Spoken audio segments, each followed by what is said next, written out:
መንግስት በአስቸኳይ ስልጣኑን ለህዝብ እንዲያስረክብ ተወዳጁ አርቲስት ተመስገን ገብረ እግዚአብሔር አሳወቀም።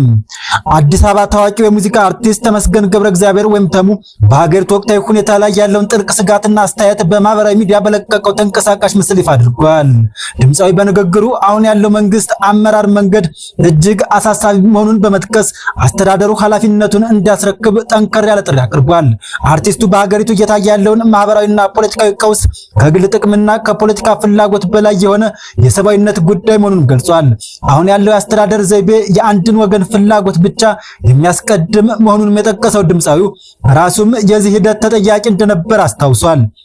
በተለይም በህዝቦች መካከል እየተፈጠረ ያለው ክፍፍል ቀደምት አባቶች ካቆዩልን የአንድነትና የመከባበር እሴት ጋር የሚቃረን መሆኑንም በዝርዝር አስረድቷል።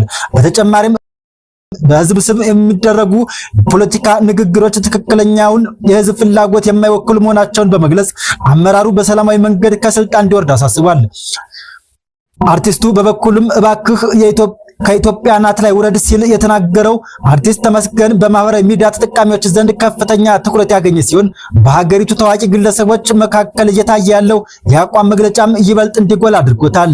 ከሰሞኑም ከቴዲ አፍሮ የቴዎሪካ አልበም ጀምሮ በማህበራዊ ዘንድ ታላላቅ አርቲስቶች የሀገራቸው ጉዳይ እያሳሰባቸው መሆኑን በመጥቀስ የተለያዩ መግለጫዎችን እያወጡና ግፍን እየተቃወሙ ይገኛሉ።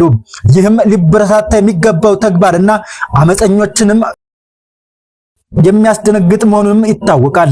ሁላችሁም በዚህ ሐሳብ ላይ ምን አይነት ሐሳብ አላችሁ? ኮሜንት ላይ አስቀምጡልን።